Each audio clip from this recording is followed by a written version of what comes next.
ಯಲ್ಲಾಪುರ ತಾಲೂಕಿನ ಮಂಚಿಕೇರಿಯ ಮಹಾಗಣಪತಿ ದೇವಾಲಯದ ಸಭಾಂಗಣದಲ್ಲಿ ಅಧ್ಯಕ್ಷ ರವೀಂದ್ರ ನಾಯ್ಕ್ ನೇತೃತ್ವದಲ್ಲಿ ಅರಣ್ಯವಾಸಿಗಳ ಕಾನೂನು ಜಾಗೃತ ಜಾಥಾ ನಡೆಯಿತು.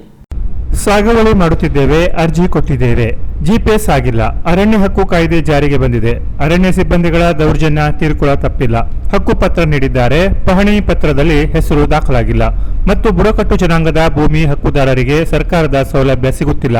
ಹೀಗೆ ಅರಣ್ಯವಾಸಿಗಳ ಸಮಸ್ಯೆಗಳ ಸುರಿಮಳೆ ಕೇಳಿ ಬಂದದ್ದು ಅರಣ್ಯವಾಸಿಗಳ ಕಾನೂನು ಜಾಗೃತ ಜಾಥಾದ ಸಂದರ್ಭದಲ್ಲಿ. ಮಾರ್ಚ್ 10ರಂದು ಯಲ್ಲಾಪುರ ತಾಲೂಕಿನ ಮಂಚಿಕೇರಿಯ ಮಹಾಗಣಪತಿ ದೇವಾಲಯದ ಸಭಾಂಗಣದಲ್ಲಿ ಅಧ್ಯಕ್ಷ ರವೀಂದ್ರ ನಾಯ್ಕ್ ನೇತೃತ್ವದಲ್ಲಿ ಜರುಗಿದ ಅರಣ್ಯವಾಸಿಗಳ ಕಾನೂನು ಜಾಗೃತ ಜಾಥಾದಲ್ಲಿ ಅರಣ್ಯವಾಸಿಗಳಿಂದ ಪ್ರಶ್ನೆಗಳು ಕೇಳಿಬಂದವು.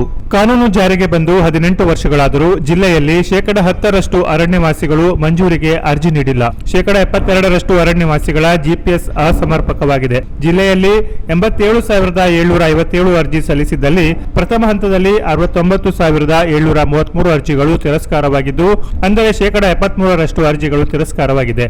ಜಿಲ್ಲೆಯಲ್ಲಿ ಅರಣ್ಯ ಭೂಮಿ ಹಕ್ಕು ದೊರಕಿರುವುದು 2,852 ಅರ್ಜಿಗಳಿಗೆ ಮಾತ್ರ ಮಾನ್ಯತೆ ದೊರಕಿದೆ ಎಂದು ಸಭೆಯಲ್ಲಿ ಅಧ್ಯಕ್ಷ ರವೀಂದ್ರ ನಾಯ್ಕ್ ವಿವರ ನೀಡಿದರು. ಅರಣ್ಯವಾಸಿಗಳ ಅರಣ್ಯ ಭೂಮಿ ಮಂಜೂರಿಗೆ ಕಾನೂನು ತಿಳುವಳಿಕೆ ಅವಶ್ಯ. ಕಾನೂನು ಜ್ಞಾನವನ್ನು ವೃದ್ಧಿಸುವ ಕಾರ್ಯ ಅರಣ್ಯವಾಸಿಗಳ ಕಾನೂನು ಜಾಗೃತ ಜಾಥಾ ಮಾಡುತ್ತಿದೆ. ಕಾನೂನು ಜ್ಞಾನದ ಕೊರತೆಯು ಭೂಮಿ ಹಕ್ಕಿನಿಂದ ವಂಚಿತಕ್ಕೆ ಕಾರಣರಾಗದಿರಿ ಎಂದು ಜಿಲ್ಲಾಧ್ಯಕ್ಷ ರವೀಂದ್ರ ನಾಯ್ಕ್ ಹೇಳಿದರು. ತಾಲೂಕಾಧ್ಯಕ್ಷ ಭೀಮ್ಶಿ ವಾಲ್ಮೀಕಿ ಅಧ್ಯಕ್ಷತೆಯನ್ನು ವಹಿಸಿದ್ರು. ಸ್ವಾಗತ ಮಹೇಶ್ ಮರಾಠಿ ನಿರ್ವಹಿಸಿದ್ರು.